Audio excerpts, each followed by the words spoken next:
Hello, everybody. It's me, Phuong here, and today I'm going to talk about how we are using AI wrong and how we could make it better.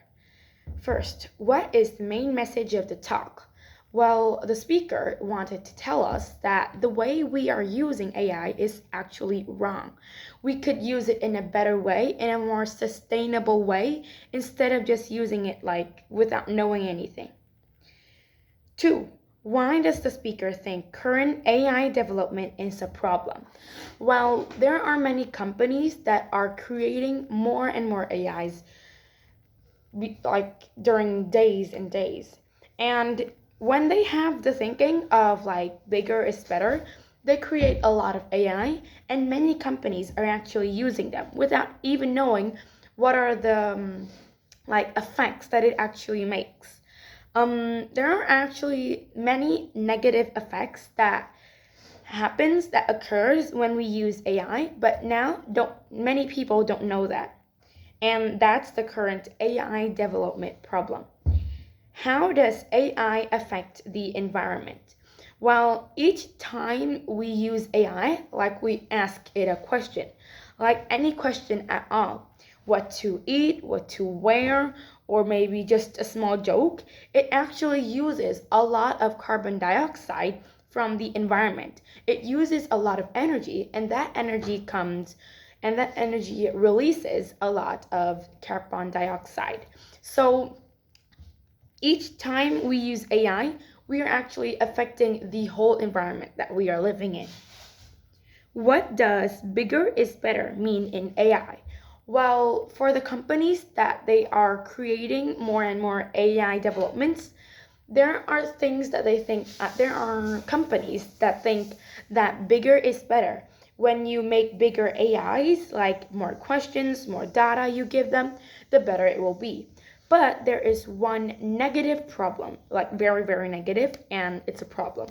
It's like when there is too much data given to that AI, like ChatGPT or DeepSeek, then like each question that we ask, it will uses more carbon dioxide to actually answer that question.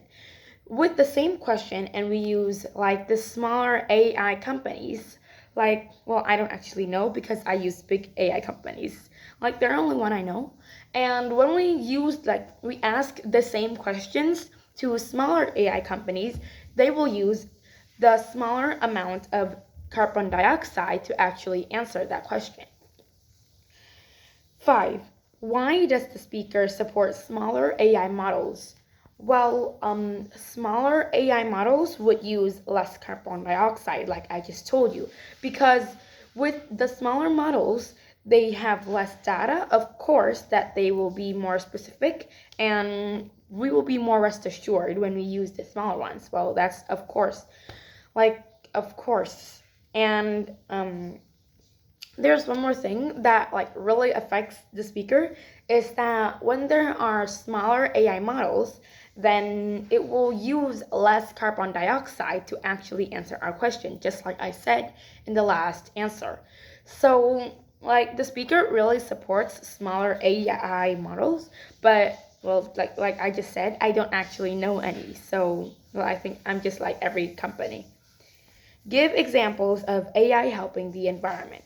Well, AI could help the environment in many ways.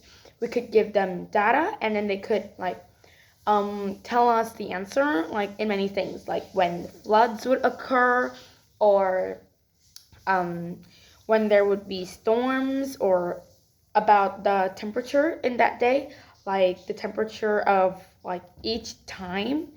Like for example, today it was like 18. Okay, I don't remember the temperature today, but AI could help us a lot in just like telling us about the environment, like about floods and about storms and about um I don't know, there are just many things that they can tell us. Why is it important to know how much energy AI uses? While many people don't actually know like the exact number of carbon dioxide, like I don't, but if we know that it costs like a lot, of carbon dioxide for each answer that it gives us, we would actually have like the courage, and we would know that we have to use less AI since we want to protect the environment. Like, protecting the environment is like a really um like it's a really big problem right now, and there are many people, many newspaper, many websites that actually support protecting the environment. But we don't actually know that using AI would affect the environment that much. So if we know how much it actually uses for each answer, then it will actually motivate us to use less.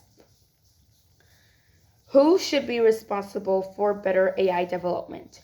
Well, it's not actually a who, it's like there are many people that actually need to participate in like developing AI. First, about the companies that actually build those models, they have to know that if they build smaller models, of course, not many people will know about it because we already use like ChatGPT or DeepSeek right now. But about the like developers of the AI, they have to know, and they have to make like smaller models and make more people know about it. And about us users, we would have to use like less or maybe use like smaller models of AI, and that would actually protect the environment if that's what you care about. Lastly, do users have responsibility when using AI? Well, like I just told you, in like developing AI, users also have to participate in like using it, right? Because AI is for users to use.